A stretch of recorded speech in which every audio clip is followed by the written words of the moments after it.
Good morning, everyone. My name is Ed Skloot. I've been sort of charged to be ringmaster at this very august circus with four terrific panelists who know the game of scaling and diffusion, and most especially what we're trying to think about in terms of impact. We're very conscious of the fact that the term, let me speak for myself, the term can mean a great deal to a great many people. And it's very easy to say, yes, this is the right thing to do, but I can say from experience that how people look at the effort and what to do about it is complicated, and how we know it, and this is what we're going to be talking a bit about today, is in play. I'm not sure we know. I'm not sure we know, and I will ask the group if they could pick a number and tell us how many groups they have worked with that they feel have actually gone to scale with significant impact. We do have something on the horizon, but I'm not sure that we're fully there. So let me start with just a few questions. How many folks here are from Philanthropy? 2/3. From nonprofit organizations? Less than a third. From academia? A little more. And the miscellaneous category. How are you miscellaneous? There we go. No. The great miscellaneous.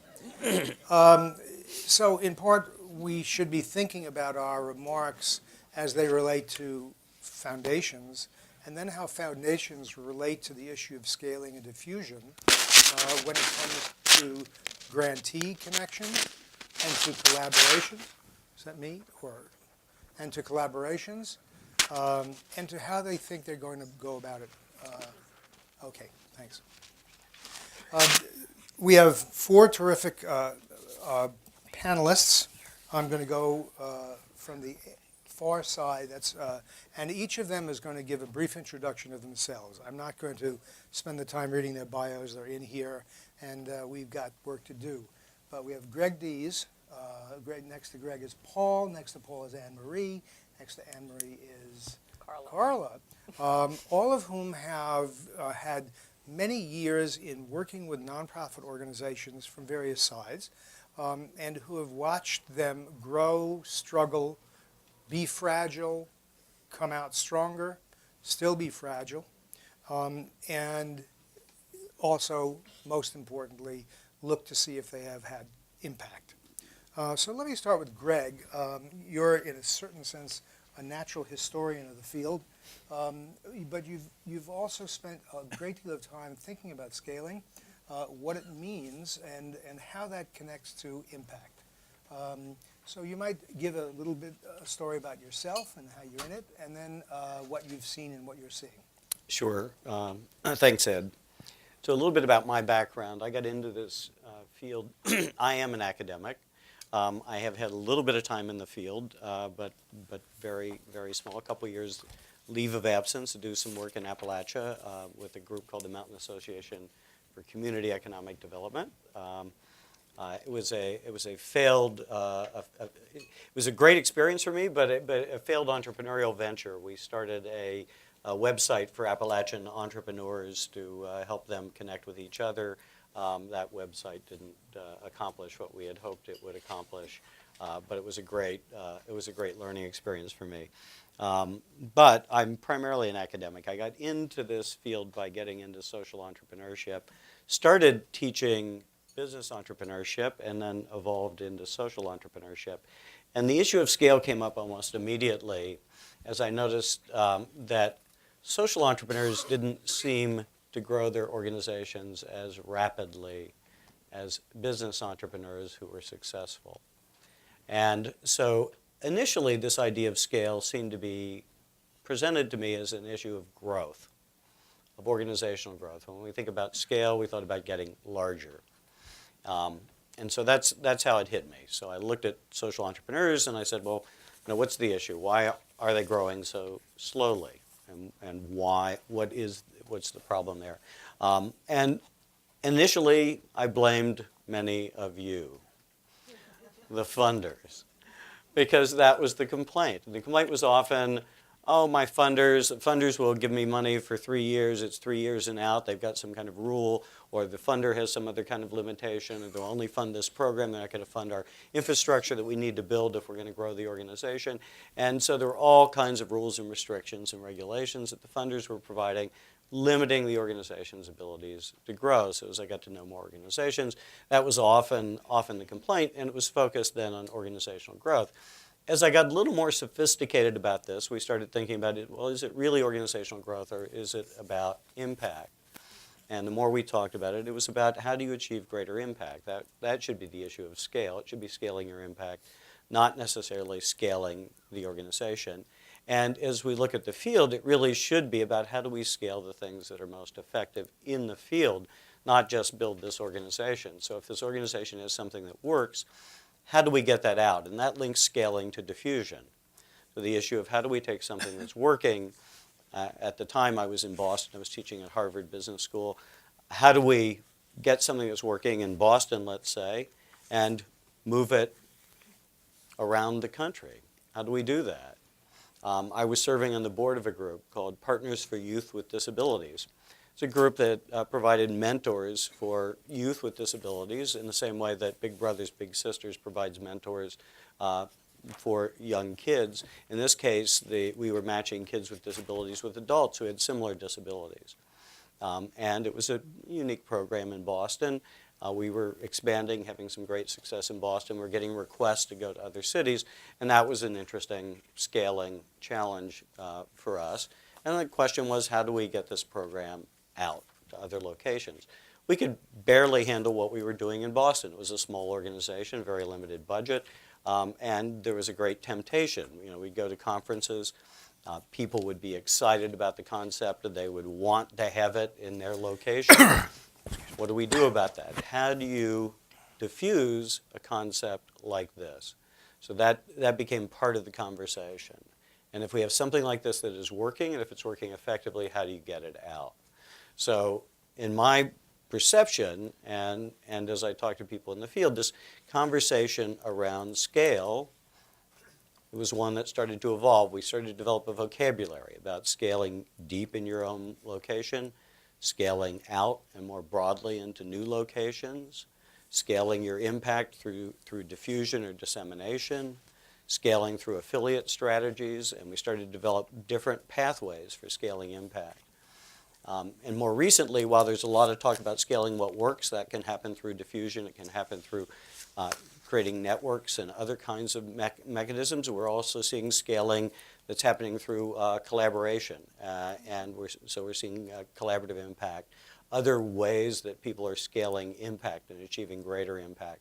So I think this whole idea of scale has now evolved into how do we achieve greater impact, how do we scale impact, and the ways to scale impact have gone far beyond simply growing an organization, but being smarter about how to increase impact. So for me, Ed, I think that's the evolution that I've noticed over the past few years. Great. I think that's not only good. One of the things that pops out at me is the sense of experimentation with the collaborations, with affiliations, with people. Organizations have been, and philanthropy, have all been experimenting with looking for ways that work best for the organizations or the areas of focus that they're dealing with.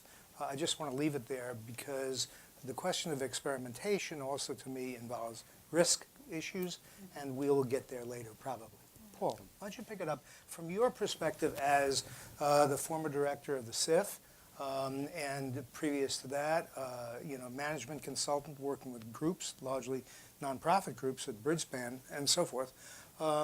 Talk about your experience and how it connects with scaling and diffusion and therefore and impact. Thanks, Ed. I am basically the opposite of Greg. I mean, in the sense that he started off by drawing the distinction between academic and practitioner. I'm basically a practitioner or an advisor to practitioners, and I have no, fortunately for the students of the future, no, at present too, no academic engagement. But my career has been a varied one that's touched all three sectors, and to the extent that there's any unifying theme, it really has centered on the process of finding organizations with potential and strengthening them and growing them so that they realize their full potential. And early on, my career was focused on doing that for-profit organizations. For many years, I was a consultant with Bain & Company, an organization that nobody had ever heard of until the last presidential election. But then I also was an executive with different companies, primarily engaged in healthcare, some private, public, doing various things, but again, focused really on the process of helping organizations grow to realize their full potential. Transitioned to the nonprofit sector as a co-founder of the Bridgespan Group, and then subsequently worked with the Ewing Kauffman Foundation in Kansas City, New Profit Inc., and Monitor in Boston, and then the Social Innovation Fund. So I've kind of touched the government, nonprofit, and for-profit. My interest in scaling what works or scaling impact is grounded in a very fundamental and I think intuitive belief that a very powerful and compelling theory of change, of generating social impact, is to find things that actually, interventions that have actually demonstrated the ability to reliably improve people's lives and increase the resources that go to those at the expense of resources that go to interventions that have not demonstrated the ability to improve people's lives. And that basic proposition offers multiple levels of value. Now, I do want to emphasize that this isn't like the only key to getting the upper hand on our social problems, but it is an approach, again, that's intuitive, it's substantive, and the opportunities are legion. And it's something that everybody can do, too, and play a role in. So it offers layers of value. At the most basic, it offers increased access for individuals with particular needs to interventions that have actually been demonstrated to provide superior results instead of ones that have no evidence at all, or possibly even evidence of their inferiority. So the first thing that happens if you do this, if you scale things that have been proven to have some efficacy, legitimate efficacy, is you increase the ability of individuals in our communities that have needs to get good services or better services instead of worse services. But as you amplify that and generalize that, other good things happen. It gives us as a society a greater opportunity to get the upper hand on some of these kinds of problems that have plagued us forever, where macro solutions have not proved to be successful, but where in communities around the country there actually are demonstrated effective solutions that have not been disseminated. At the greatest level, it gives us the potential, again, as a society, to actually maximize the overall impact that's generated from the investment that we collectively make in combating our social ills.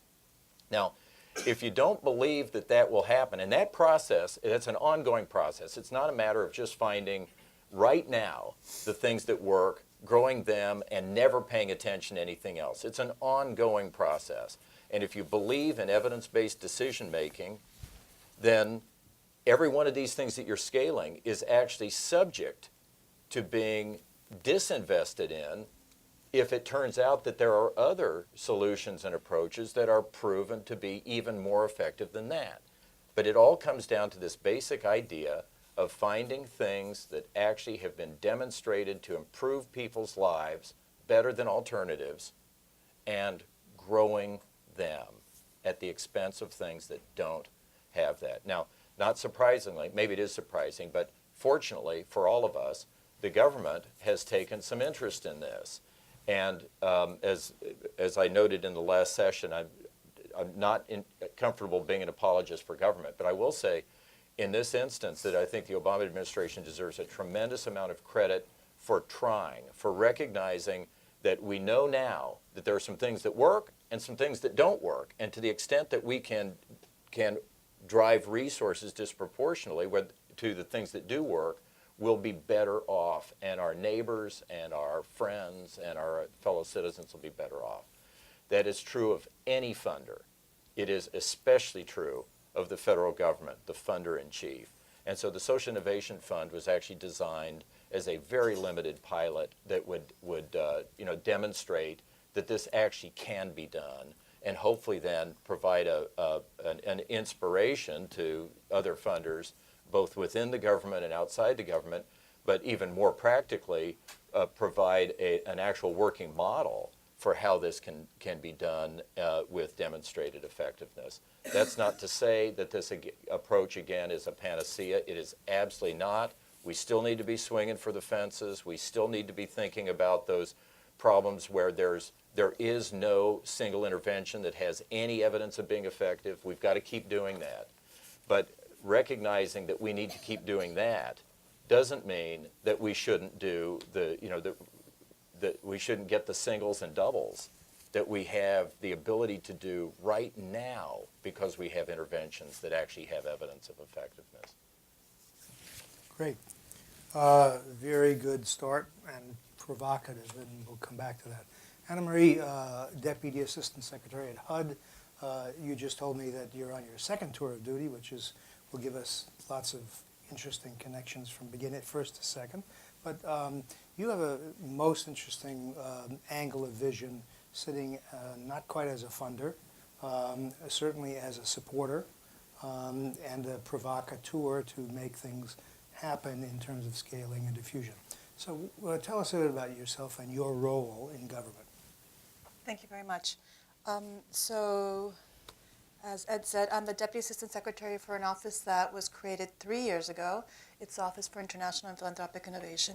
It really was meant as a complement to the White House Office of Social Innovation and the work at the SIF that Paul was leading. The office, as I said, was created as a platform to provide that infrastructure to bring the two sectors together. It started as a test. I had worked previously, before I came to work with Secretary Donovan, at the Annie Casey Foundation for 8 years. So I had worked as a funder. Before that, I had worked 3 years with Secretary Cuomo at HUD, which really swayed how I worked with the foundation, because I tried to do a lot, even there, around public philanthropic partnerships. And before that, I had worked a long time in direct service and with advocacy organizations, so really in the weeds with nonprofit organizations. What we're trying to do at what we call IPI, and I need to give a shout out. I don't think Raphael Bostic is here, but he's now, we lost him, but he's back at USC, and he was part of the Brain Trust to help figure this out, was how do we take the ideas, leading with the ideas of what's happening with foundations, what they're doing on the ground in communities, what they're catalyzing, what they're learning about what works, and bringing that to the public sector. So if you will, shrinking that time and distance between what you guys are learning on the ground, and it takes forever to get to the federal government. We felt that the time was urgent. This is 2009, but the time is always urgent. And we couldn't afford that time lost. So initially we started something called the What Works Collaborative. And at that point, I was a deputy chief of staff, so I was working across all of our program offices and with our 80 field offices, trying to figure out what was working in the federal government and where we had the gaps in knowledge. And we set a table, and we invited thinkers, we invited foundations to come sit with us to start figuring out what was working and where were our gaps. There was a lot of appetite, and that was very apparent. And so as we were just exchanging information, it was just about what, the information. But that really led to the desire to collaborate. And I think that if you went to the network session yesterday, they talked about that, how really you start with the sharing of information, and that builds towards a shared action. And we did that, and so that's how we launched the office. And for me, it was natural transition, and I'm really pleased. When we're talking about how we're achieving bigger impact, I think in Washington, D.C., we're talking about then innovation. We're talking about collective problem solving, the evidence-based decision-making, which there was a panel before, but I think is a red herring because you can look at information in silos and cause a lot of damage.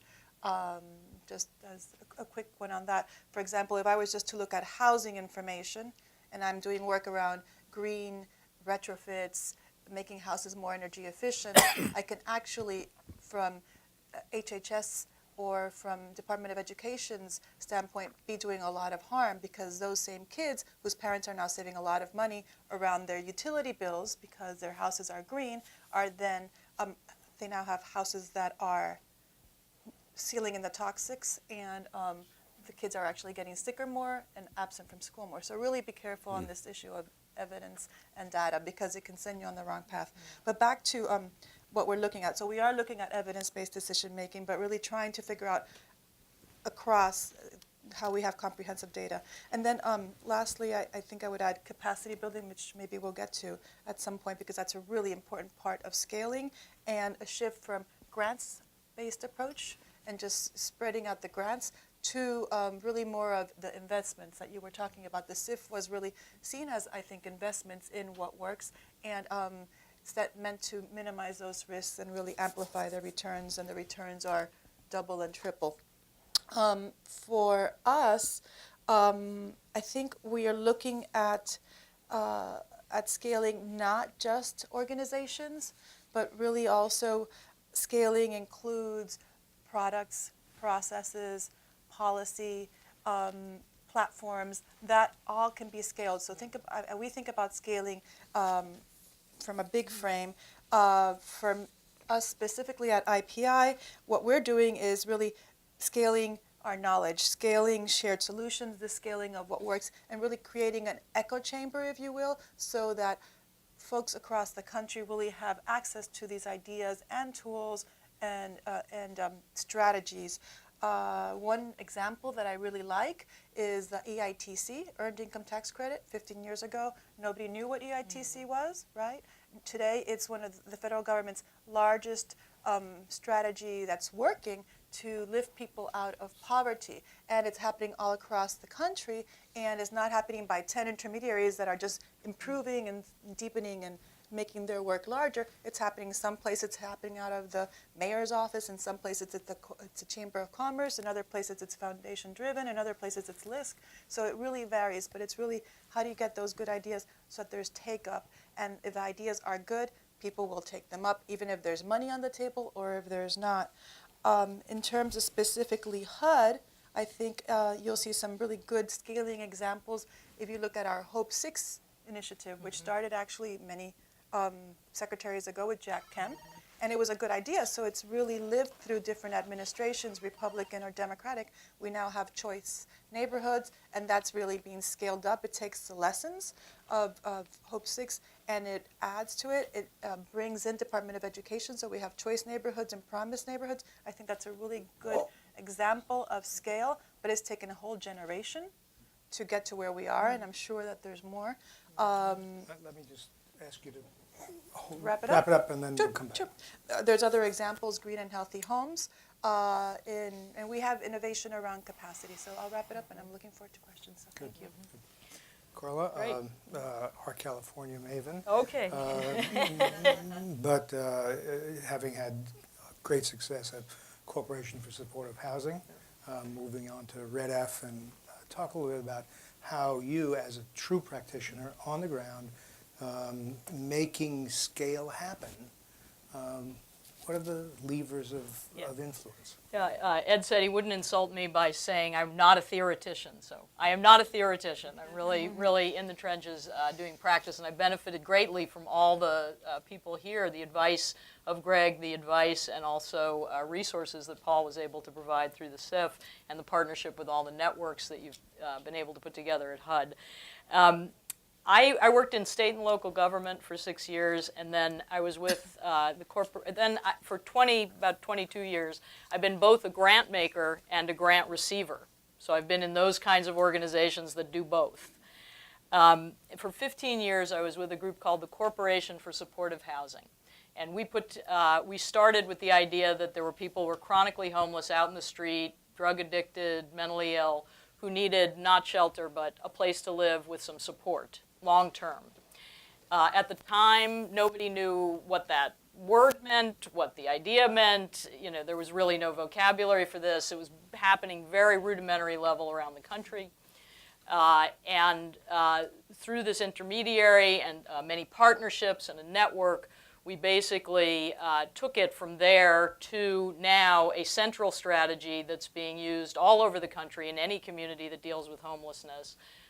To address the problem of homelessness, we developed the data on impact and cost benefit, and eventually created 100,000 units of supportive housing. It's now a central strategy of HUD, billions of dollars of public money, private money, together made that happen along with this intermediary. So it was an incredibly inspiring experience of scale. I'm happy to get more deeply into it. Now I'm at an organization called REDF, the Roberts Enterprise Development Fund. I've been there for 7 years. And we're on the precipice of doing something very similar. I just want to describe very briefly what that is and kind of some of the Ed had asked us to come up with sort of a few watchwords for what works, and so I just want to integrate that very briefly. So there's like 20 million people in this country who could work but aren't working. They've come through prison, homelessness, mental illness, substance use issues. They're not working. They're just outside the workforce. And we know through our work that there's a way to do something about that. We were founded by a private equity founder named George Roberts. He wanted to do something nobody really seemed to be paying attention to. So we've had a single focus on bringing business practices, harnessing the power of the market to employ these people. The model is basically something called social enterprise. It's nonprofit-run businesses that employ these very people and help them have a job and advance and move on. Our approach is both that of a venture philanthropy, kind of modeling on venture capital, where we provide money and technical assistance to individual nonprofits to help them scale up this kind of business. But it's also an intermediary which measures results, tries to show what works, and then adapts and builds the ecosystem and builds the field. And we've learned a lot from Greg about the power of ecosystems. So far, we've helped 7,000 people go to work and generated $125 million in revenue, but with 20 million people out there who need these kinds of jobs and this kind of intervention, we're not going to do this on the back of a number of little organizations, one by one by one. Something else is really needed. And it's not about a program or an organization. It's about an approach or a model that can really work. And so we aim to and are synthesizing the essential elements of what works, the qualities that have to be adapted by different geographies for different populations, but there's some essential elements. Number two, developing and prototyping those examples on the ground so you can really see what works. And then number three, catalyzing the adoption more broadly now across California, and we hope eventually across the country, of this. So how do you do that? And so very quickly, there are four kind of watchwords I think about in doing this: strategy, clarity, belief, and nerve. And so just quickly just go through those. So Particularly give a word on nerve. yeah, nerve. I'll pay attention to. So strategy, just a word on that. This was recently rereading again, The Art of War. I think Lao Tzu, is that right? The Art of War. No, Sun Tzu. What is Yeah. it? Sun Tzu. Sun Tzu. Thank you. And the key there is choosing your field of battle. It's essentially focus, but it's there's a lot of different places. Government, philanthropy, nonprofits, business. We need them all. So what are those lever points? So we've got to focus on that. And then monitor, if none of you have seen this, the Monitor group recently put out a little monograph on strategy that was so good. And it was basically, it's not about the plan, it's about prototyping, testing, learning, resetting, adjusting, prototyping, go back through the cycle. So I thought that was brilliant. Second, clarity. So you got to be clear. We just went to an incredible panel on evaluation, and they were urging us, don't just look at the programs that you fund and the things they've learned. Look across the whole field. What's the whole field learned? Even other fields. What have they learned? We need to be broader about the information we look at. Engage the ultimate beneficiaries, so you understand them, understand the results we're trying to achieve, and then don't let the perfect be the enemy of the good. Elizabeth Shore quoted Don Schoen, I think his name, from MIT. Don't be brought in by the idea that the certainty we demand is unattainable. Be comfortable with ambiguity and the complexity of problems. But that doesn't mean not to focus. So this is an art, not a science. And then on belief, I think this is really important, and I've certainly found this in my own life, and this is about however you come at this, spiritual, metaphysical, existential, but you have to have faith that we can progress and that we can do big things. The people, we who are out here trying to actually do all these great things we're talking about, you got to come to it with an attitude and a culture and a feeling that we can make change. It's more compelling if we have confidence and we're trying to move people in a direction on a positive solution. And at the same time, we need to have humility, and again, art, not science here, about the learning and working together. And then last, nerve, and I think this is really important. I end there. We need to have the guts to take risk. These things may go awry, and I've been very just delighted to work in this context of business with Mr. Roberts from a private equity perspective, because they know that things fail. We have a portfolio. There are groups that we don't get where we wanted to get to, and they see that as part of what we're doing, not going down the wrong road, not a failure. It's just something to learn from. And I think it's really tough. It's tough for government. We're embarrassed by failure. Taxpayers want to see their tax money spent properly. Boards want to see their money spent properly. It's very hard to take risk, but it's critical to be able to fail and learn and continue on. And I just wanted to end, maybe just as a taste, and we'll see if we get into this, that I do think there's an interesting vehicle. It's controversial. I think it's fascinating, called the Social Impact Bond, that is offering, I think, maybe an opportunity for a different kind of discussion about how to take risk and help scale up some of the things that work. Okay. Right. This is a fine introduction, and I want to take a moment and ask a couple of questions of the audience. How many of you in the world of philanthropy actually spend some time thinking about the issue of scale for your grantees, investees, partners, and so forth? That's probably a third of the number that raised their hands when I first asked how many were here from foundations. It's an interesting question to me, why the difference? The second thing is, of those who have moved in this direction, how many of you have encouraged your grantees to try to go to scale and therefore have more impact, we assume? Not too many. How many, finally, a third question, have grantees who have come to you and asked, help me go to scale? Will you? Okay, so it's not a large percentage of the people here. It actually surprises me. I would have thought it would have been a fair amount more. And it might be something we'll come back to. Let me take a question out of all this. We're talking about going to scale, which at a minimum is going to take a hell of a long time. It's going to take lots more talent in lots of different places. And will take financing in many different ways. And yet, if we look around the country, my guess is we wouldn't see more than, we might agree on 25 or 35, some reasonably small number of groups that seem to have crossed the line. It might be Teach for America. It might be Harlem Children's Zone. It might not be HCZ, depending. They're different. It might be Red F. Why are there so few organizations that seem not to have reached the size and dimension that will be able to replicate scale in other places or in collaboration with others?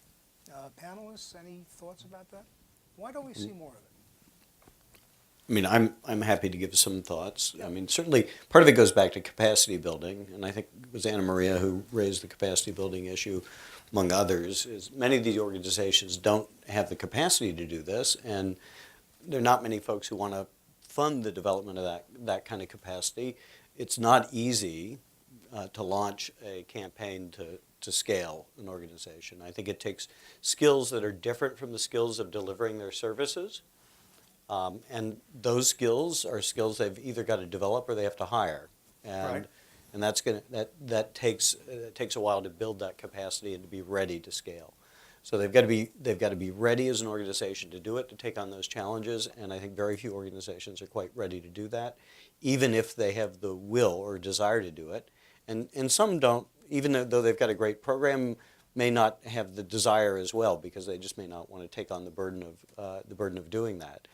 And they may have a wonderful program that somebody who needs to help them figure out how to disseminate, but they may not have the desire to do it. I mean, one thing I wanted to add, and this is just a kind of interjection, when we think about Red F, and having followed them from almost their inception, they had a funder in George Roberts who was very patient, very willing to work with them to build a foundation. That they built a very solid foundation over the years in terms of being able to evaluate. He worked with them over a long time to build up a very solid program, something that's been well documented, and they've been at the forefront in terms of sharing knowledge, building their own knowledge base, sharing failures. I mean, I remember early on when Jed Emerson was there and George Roberts, and they spoke. I was at Stanford at the time, and they spoke and said, they one of the few people at that philanthropy conference who would talk about their failures and what they learned from them. But I think that helped create the base that allows you now, Carla, to start taking this out. Jed was struggling with how to take it out early on and was not really able to pull that off. And now you're able to do it. But I think an organization has to get ready for that. And many organizations are just not ready for it and don't have the capacity. So that's my thought. I feel conflicted by this question because we haven't really addressed what scale. So is scale citywide? When I was at NEKC, that definitely didn't mean scale. Scale was not statewide. Scale was nationwide. But is that really scale, or is that too traditional of a lens? Or is scale really what Carla was talking about, really getting the approaches and the strategies so that lots of people are using it across the country, and that's scale. So I wanted to pause at that. I think that's personally a wholly legitimate question. Yeah. Hard with the time we have to tease it apart, but sure, I would say, go ahead. Yeah, scale might be like the correct set point for that particular organization, right, and that's a continuous process that should always be scaling to what's right given the enabling environment. Right. I think my angle on this is that people can use it and have in different ways. Scaling of an institution, growing it larger, deeper, expanding it. Scale can apply to a place-based set of deliverables and what you're doing in Pittsburgh, what you're doing more widely or less widely, whatever.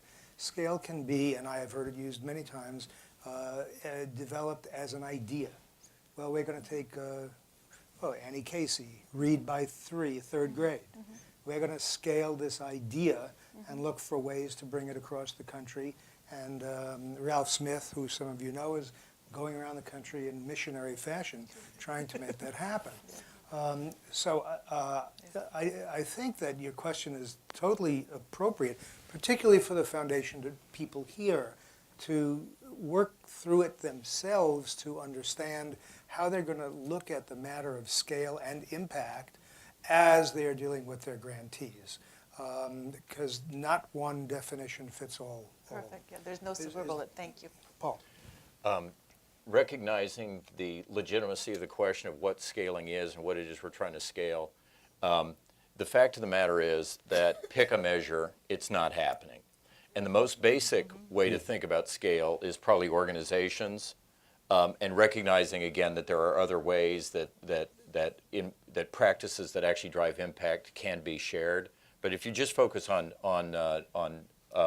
organization, I want to share some information that came from not necessarily the definitive study of this, but certainly a study that my former colleagues at Bridgespan did some years ago, which looked at all of the nonprofits that had been founded subsequent to between 1970 and 2003, and there are over 200,000.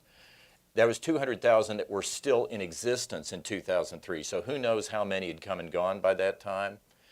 And then they looked to determine, of that 200,000 or so, how many had actually achieved $50 million in annual revenues. Okay, that's nothing magic about 50, it's just a point. 144. Okay, that's 0.07%, and probably far fewer if you take account of the ones that had come and gone. So we know organizations in the nonprofit sector don't tend to grow. And just to go back to where Greg was, as we, especially now in the SIF, have tried to distill this, because this question becomes the foundation of the SIF's knowledge strategy, which is intended then to actually help address these questions so that we can shed light on them and hopefully progress as a sector. So it comes down to essentially three things. The first is, as Greg was suggesting, it's really hard. Okay, it's really hard, and this encompasses a lot of stuff, but there's not the capacity, there's not the knowledge of how exactly you do it. We don't have a bunch of robust best practices. We don't have an infrastructure, a very broad support infrastructure to help people who want to and have the chops to do it, to know how to do it. So it's hard. The other two things are even more basic, though. First is, we don't have a very good understanding of who actually has a model that's worth scaling. So that, going back to the Bridgespan thing, that 144, that was just whoever grew. We don't have any idea to what extent those 144 represented the ones that actually were generating superior results per dollar of input. We don't have any idea. They just were the 144 that managed to scale. Okay, but in fact, in the spirit of this question, going back to where Greg started us, is that really it's not scale. Scale has no inherent value. It only is valuable to the extent that we're growing the incidence of practices and whatnot that actually are successful in improving people's lives. That's what this is all about. So evidence. We have an evidence problem, so we don't even have a very good idea of which organizations are, really more effective dollar per dollar in helping people and which ones are not. The final thing, though, comes back to all of you and to the government, which is that we don't have, or let's just say there's a lot of room for improvement in the funder community in terms of funders who demand evidence as a basis of making their most important resource allocation decisions. So if funders don't have a desire to find things that actually work and help them grow to realize their full potential at the expense of things that don't have any evidence of effectiveness, again, whether those funders are private philanthropies or the federal government or whatever, if the funders don't demand it, it won't happen for all the reasons that don't need to be explained. And so I think one of the things that each of us needs to do is look inside ourselves and think about how we allocate money and whether we are using our money dollar for dollar to maximize the potential social impact in our communities. And I'll just close by linking that back to what I said early on about the Social Innovation Fund. It's a very limited experiment. Some people think it's so limited it should just be ignored. Some people think it's so limited that it should be defunded, et cetera. But it is a step. It's a step that is intending to help the government, by far the biggest funder of social services, to help the government understand the potential that exists out there for actually finding organizations and interventions that have evidence of effectiveness and knowing how to undertake a path that will help them expand their services so that more people can be helped. So let me push on that. Maybe Carla wants to take a crack, or anybody. It sounds as if we're putting a checklist out, not quite a checklist, but a sheet of things where if you can't do this, no evidence, very, very hard to do. It takes a tremendous amount of patience. You need the skills and talents within, in philanthropy as well as in NGOs, in order to be able to do it. Are we throwing cold water on the issue of scale? Carla? Well, I wanted to come at that question maybe with sort of the two sides of the equation. So on the side of, maybe skepticism or however you want to put it, I mean, there are a lot of nonprofit organizations, small, effective, wonderful, important nonprofits at the local level that do great things that don't need to scale. Scaling is not what they're there for. They're there to do other things, and they're important to the fabric of our communities in many, many different ways. So I think that's fine. That's a good thing. That's a great thing to support. We need that. It's something that distinguishes the United States in a good way in terms of our civic infrastructure. So number one, that. But number two, obviously, we have incredibly big problems, and we need to solve them, and we can't solve them the old way, just like in every field. We need new models for doing this.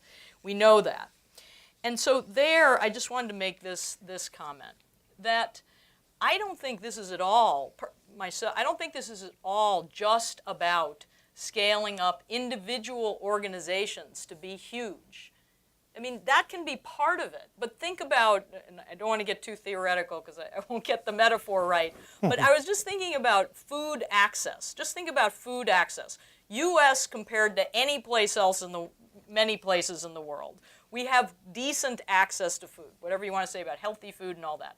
Why? That's a whole wide mix of big entities, Safeway and Walmart and whatever, and little mom and pop stores on the corner and all kinds of different things, right? That's not one giant organization that's providing food to every person in the country. So we need a mix of sizes of organizations, types of organizations, but we do need to be better about understanding what we're trying to accomplish and what does work, and getting more rigor into sets of organizations about doing that and doing that in concert with one another. How do we do that? I think one of the most powerful things that the SIF did was to assert the role of intermediary organizations. Historically, first we relied on churches, then we relied on government. Now we're thinking, oh, nonprofits are going to save the day. Individual nonprofits do their own thing. Good intermediary organizations or operating foundations are in the business of aggregating all those good things, making sure that we know what really does work, pushing the money and the capacity and all the things that are needed to actually get them to be able to do the things that really work. And I think intermediaries get a bad rap. It's overhead, it's, what are they really doing? And I think that's completely wrong. I think that intermediaries are essential to scaling things up, and I think the SIF got that really right. And then last, and this is complicated, I think partly the reason that intermediaries are so important is not only the capacity and the evidence and all that, but it is also, and this is an old school notion, but getting right the relationships between the different sectors. Again, government and philanthropy, nonprofits, and business. And when I was in government, you could see, we changed one policy providing an earned income disregard for poor people who are on welfare that allowed them to work and not lose a dollar for every dollar they earned. That took forever to get done. It took endless meetings and fights, and then we got it done. Had a powerful impact on thousands and thousands of people, right? Much more so than the hundreds of organizations that were trying to help individual people get a job in the city. So the relationship between these different elements, and Elizabeth Shore actually was talking about this, but those relationships I think are critical and are something that intermediaries can kind of add to the mix that I think really has to do with what it takes to scale up. Well said. Thank you. Other thoughts, or I'll throw one more question out and then we'll go. Greg, did you want to say something? No? No, I'm Okay. good for now. I want to pick up something on Paul was talking about, essentially the triage factor. Arguing, or at least making the case for willingness to drop organizations that weren't successful. And sticking with and maybe even expanding the finance of groups that are. Leaving aside for the moment the difficulty in registering whether the group or groups are successful or not in their own language and fashion. In your experience, Anne-Marie, yours and others, is this really feasible to think that that kind of merit system of success is going to work its way even in a small distance through government? Or will most things still be given and done on the basis of politics? How much merit can we count on? You mean because of politics? You mean as a practical matter? Yeah. That's a huge question. It's part of a bigger question, which really goes back to funders and how, if you accept that the single most important factor determining how any of this works is decisions by funders of where to put their money. Okay, if you accept that, then the next question, of course, is, well, is there only one basis on which funders should determine how to spend money? And clearly the answer to that's no. No, there are all sorts of different motivations and frameworks and all of that. And just echoing what Carla was saying, one of the great things about the nonprofit sector in the U.S. is that it's rooted in a long, long tradition of people with money deciding how to deploy it to help advance their communities and just other things. And so there's a lot to philanthropy, obviously, other than just a mechanical calculation of like what impact per dollar did this one generate versus this one, okay? And philanthropy should never lose that. That said, the net effect of funders not making decisions primarily based on who is actually demonstrating success in advancing these goals is significant.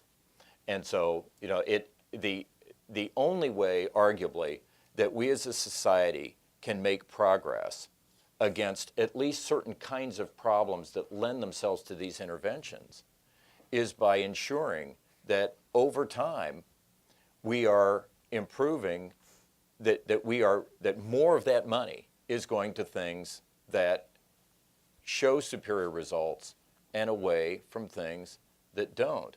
Okay, is it feasible to execute the second piece of that? I think yes. I mean, it has to be. Now, are there obstacles to that, whether that's the government dealing with its political and other, challenges, or is it all of you developing or dealing with the challenges that you will face as you do that, whether it's pushback from the community organizations or whether it's that call from a civic leader who's a board member of some organization that's really prominent but doesn't have any data? That's a whole separate question that every funder has to deal with.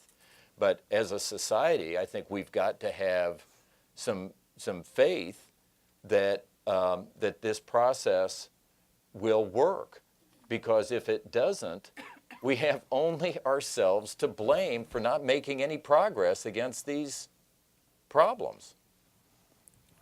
Thank you, Anne-Marie. Just quickly, I think it's so much easier for foundations to exercise a rigorous approach and should be leading the stage. For government, it's so much harder, but even sacred cows like CDBG, which has always been used like peanut butter, just spreading it around so nobody can really be effective, it's now changing.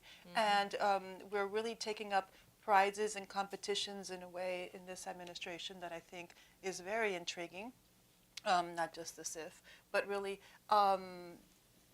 the use of crowdsourcing and prizes and competitions to really get to where the best ideas and lift those up. So it's hard for us, but slowly we're going in the right direction. You know, just one little footnote on that. I mean, just is that I think this process, if you really believe this process and you think of it as something that really happens, where, you know, every year you, the government, et cetera, you know, are looking at, you're rewarding what works and to some degree penalizing what doesn't work. Well, one really important thing should come out of that, and that is the ones who are the laggards will have far greater motivation to do what they have to do to get the absolute best out of their own service delivery. And so it doesn't necessarily have to be, you know, that just absolute black-white. So somebody's in the money and somebody's out of the money. I mean, if this is the nature of the funding dynamic, you will be putting in place powerful incentives for everyone to improve. Both Department of Education and HUD now have a new system, which we have, where we're putting, in the past, we only could put who received grants. So you only knew who got the money. Now we're actually doing something which is who received the grants and who would have received grants if we had additional dollars. And that's a tool for you guys to know, we did our due diligence. We would have liked to have given these guys money. They have like 90% of what's there, but there's 10% missing. If you're a community foundation and you're interested in them or in the theme, go and help and work with them. So we're really relying on you guys to work with these organizations to get them up to scale, but you got to come and use the tools so that you have the information that we have, and we're trying to figure out how to make that easier for you to access. So sharing and transparency, which we'll get to in a moment. Yeah, I just want to add one caveat, which is, first of all, you've got to give the organization enough time and resources to develop the evidence. I mean, if you give them only a short amount of funding for a couple of years and you think they're going to, in that amount of time, demonstrate impact and evidence, in many fields, that's just not going to be feasible. They're just not going to be there. You have to make sure they've got the track record, the time, and the resources to develop that evidence. We heard in the last session, many of these organizations would love to do the evaluation. They're not getting the resources from their funders to do it. They need to have the resources to do it. They need to have the support to do it. They also need the time to do it, to show the kind of impacts that you want to have. And they need to be showing the right kinds of impacts. You don't, if you use trivial measures to demonstrate impact, you're going to get the same effect of teaching to a poor test, which is people are going to demonstrate these easy-to-show impacts, which may not be the impacts that you really care about long-term. And the organizations that get the funding are going to be the ones that can demonstrate the quick, short-term, easy-to-accomplish impacts, and not the ones that are achieving the long-term, really valuable impacts. So make sure that you're getting the evaluations on the things that really matter to you and that really matter to society, and give the organizations the time to show that. So if you're not, otherwise you're going to get quick, cheap, and dirty impact measures, and that's where your money is going to flow to the organizations that can show that, and that's not what you want. And it's not what we want as a society. So it's not a matter of let's throw the funding at the people who can give us the quickest, cheapest, dirtiest evaluation within a couple years and we're done. So I think be really thoughtful about how you do that. So it's otherwise, I mean, I think if we rush into this too quickly, there is a danger of funding flowing to the wrong organizations. And I think this leaps back a bit to the panel just before us with Lee and others talking about learning from failures, probably also being much more transparent about, quote, failures, because most failures aren't really just failures. They're opportunities to learn from so we can make the next leap closer to the mark than the last leap was. And that's the iterative process of how we learn and how we develop the things that we need to do and want to do. So the more work that gets started and stops in the middle, or we bury the dead quietly so nobody knows, absolutely the less we're going to be able to profit individually and draw larger sets of lessons from them. Carla, just one second. After Carla, think about some questions because we're going to go to the audience. Just to piggyback on this, just having painfully been on both sides of this equation many times, I just think all these comments are right on, but I think clear expectations at the beginning. The Center for Effective Philanthropy just did a survey of nonprofits and foundations on this subject, and the the foundations thought the nonprofits didn't really want to do evaluation, and the nonprofits were really not only not getting money to do it, but were very unclear about what the foundations really wanted, and the foundations were really unclear about what they wanted. So I think being clear, if it fails, will I keep funding you or not? Are we trying to learn something here, or are we trying to get to goal A, and if you don't do it, you're going to lose money? Just being clear about that. These people are adults. Being clear up front, what do I want you to do? What do I expect? What's going to happen if you don't do it? I think that really helps. And then second, what I've observed both with government and with philanthropy is that this focus on evidence and being clear about what we want, and we're going to measure it, actually provides some cover, in a way, for making hard decisions. It provides more clarity about making hard decisions. Not because I like you or don't like you. It's not because you're not doing good things. You are doing good things. But I'm going to be clear. These are the things I'm willing to pay for. And if they don't happen, this isn't going to continue. And if they do, it is. Okay. Have we questions about scale, diffusion, and impact? How are you going about thinking about it? How are you going about doing it? Yes, please identify yourself. Alan Alexander, John W. Carson Foundation. The Carson Foundation? Yeah, John W. Carson, Johnny Carson Foundation. Thank you. The question of scaling, can you talk about it within different communities? Even just like Los Angeles, San Francisco, large New York, versus trying to do something national. Seems to me it's a very different situation. And then you take it to scale it down to smaller, use that word, scale it down to smaller communities. It seems to me it's very different. So when you're talking about scaling, I think you got to break it in different pieces. Yeah, just reflecting on experience, at Corporation for Supportive Housing, we tried to do this in many communities, both large urban communities, suburban, rural, all over the country.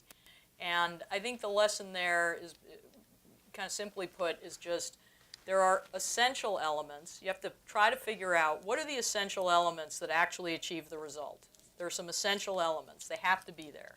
If they're not there, you're not going to achieve the result. Fine.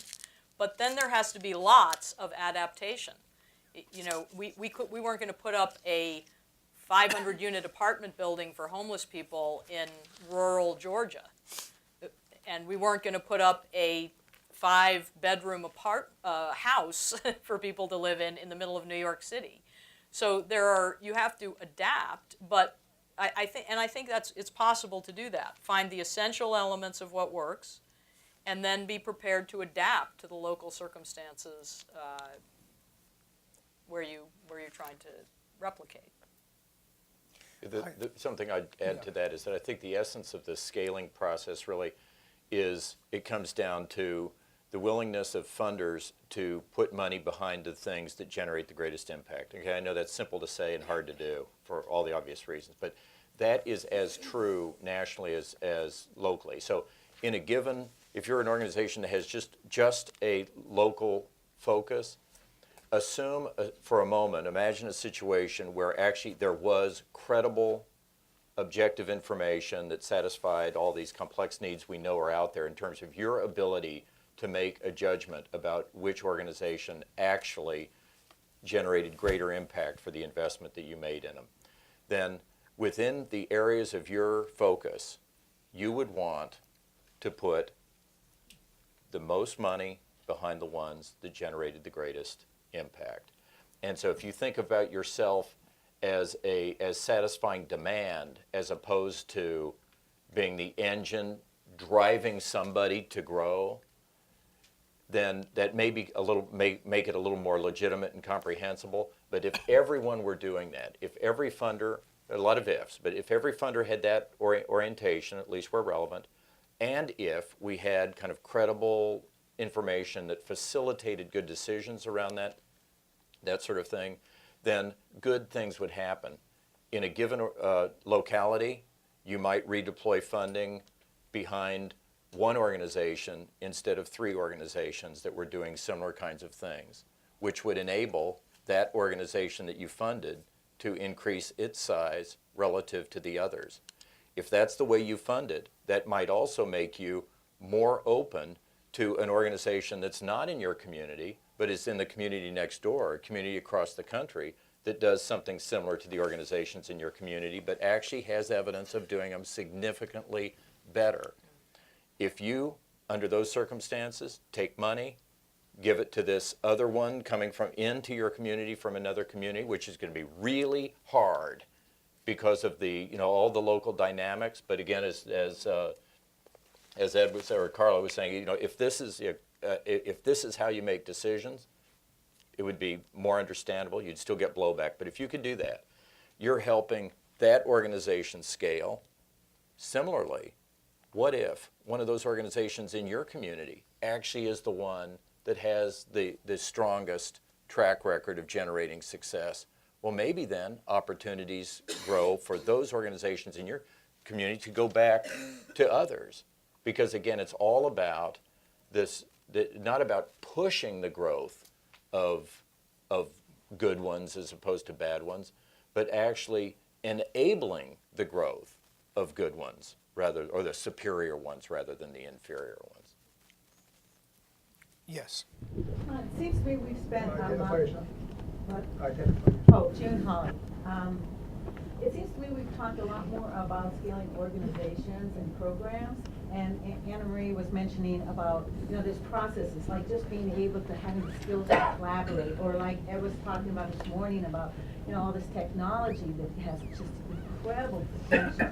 And just wondering, about foundations, or how you all feel about foundations actually identifying some of these critical sort of scaling processes and platforms and supporting them.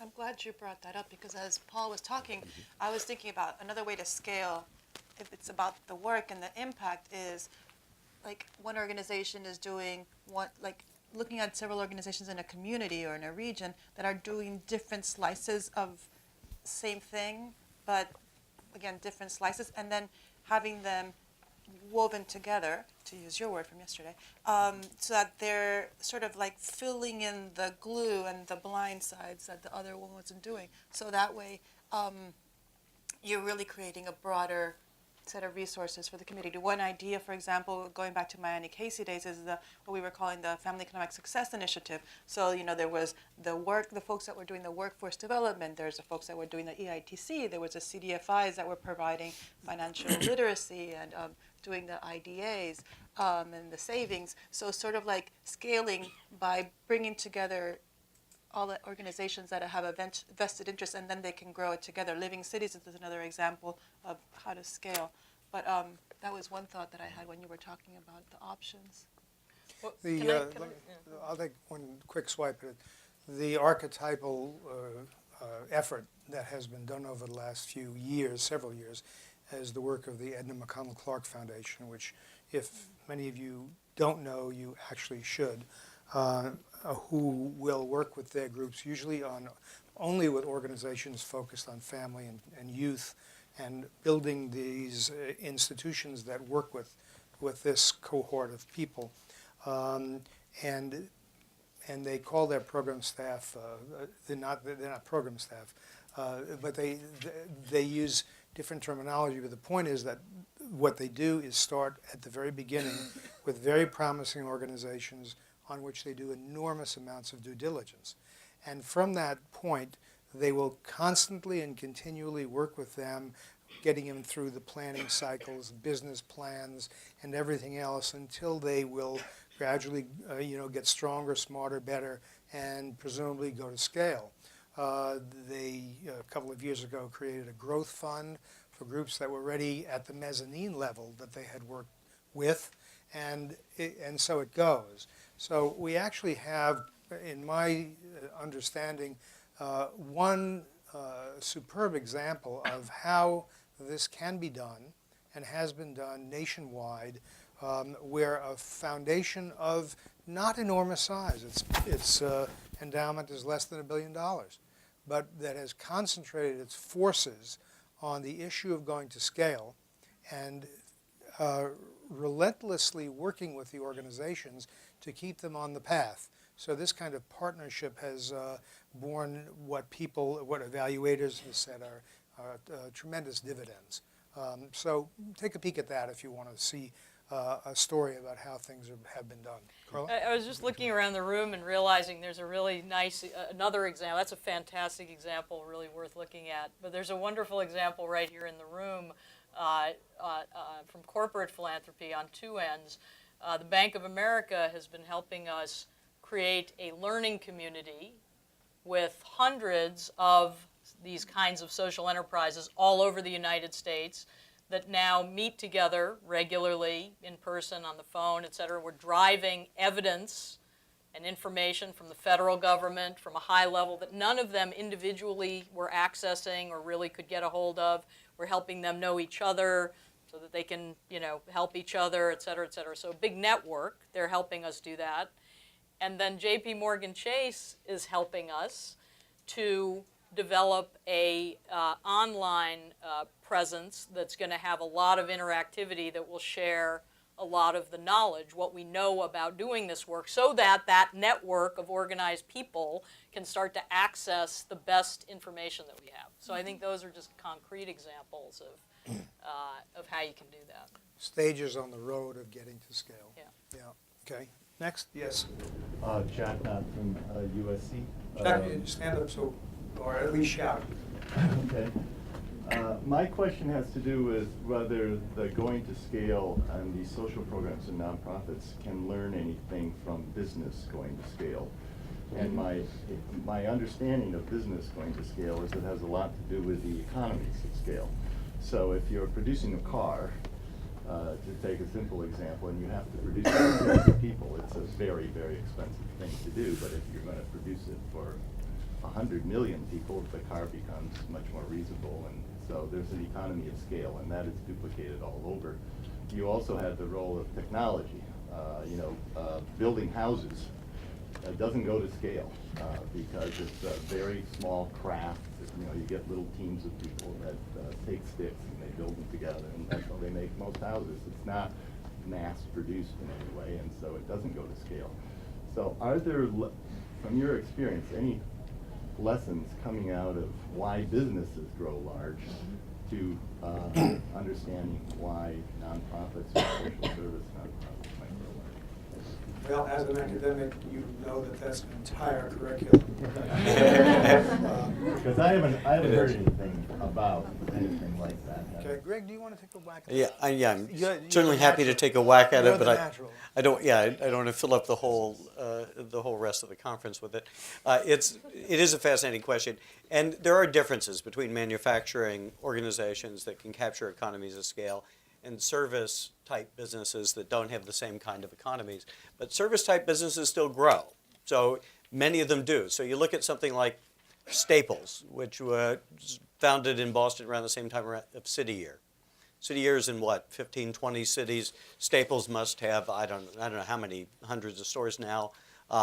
It's a service type of business. It's not scaling simply because of these economies of scale.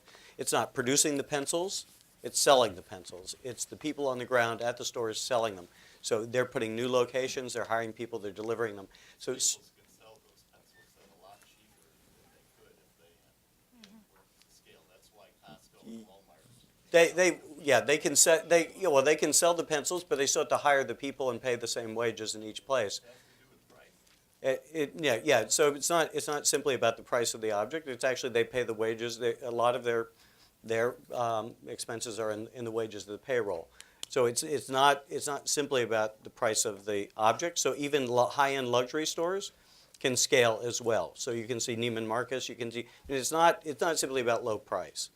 Service businesses are capable of scaling, and so there is a question. It's not simply about economies of scale. Service businesses can scale. They have scaled. And so it's not really simply economies of scale that allow businesses to scale. And where there are economies, some of those economies can also be captured by nonprofits that have aspects that can be captured, where they have common supplies and purchases that they're making, if they're willing to do this, if they're willing to pool their common purchases and supplies across a network. So there are nonprofits that have scaled that way. That certainly have. So we've got large networks of boys and girls clubs, YMCA's, and of others. It's not a matter of, again, it's not a matter of pricing. So we can try to figure this out. We can look, around the world at Red Cross organizations and at other organizations. So there are examples, and it's a very complicated issue about how service businesses scale, but that's the analog that you have to look at. You have to look at where they get their funding to scale. Many of them will use a franchise model where you've got a local person who puts their investment in each locale to scale it. And so they will own the local franchise for whatever it happens to be. So even if we take Starbucks, it's not a price issue. It's not, they're scaling all over the place. And it's not a matter of the coffee is so cheap. And it's not a matter that they've got great economies of scale on the coffee. That's not the issue. That's not how Starbucks is scaled. They're able to scale a service business, and so it's not so it's not simply an economy of scale difference issue. It's a much more complex issue about why scaling doesn't happen Well, here. I'm So not asking part of it about goes back to what Paul's. I'm asking about is what Yeah. they can learn from Yeah. businesses that. Oh, yeah. No, I think whether there's a it's lot- service or so- not. I haven't really. so I think- heard I think very there's a much lot to on the learn. panel about what lessons. I mean, what Yeah. do we know about? Yeah. Why some businesses, Yeah. even if Sure. you take the Red Cross, why does it grow so large? Yeah. So What I are the think. principles that Yeah. allow it. There Sure. have to be some reasons why that. There are. would be such a Yeah. big Yeah. difference. Sure. So I can jump in on this Yeah, and that'd be ask great. a question. It's the Okay, same. Okay. this will be Yeah. the last because we're tipping over the edge of time. Thank you. My name's Kim Cook. I work with the Nonprofit Finance Fund, and 75% of nonprofits are under $1 million in budget, right? So I think about this issue of scale a lot, and economies of scale in particular, because I think about the cost of getting an infrastructure to a certain scale to begin to be able to deliver service. When we live in an environment where small infrastructure is rewarded through sort of artificial metrics about the size your administration should be.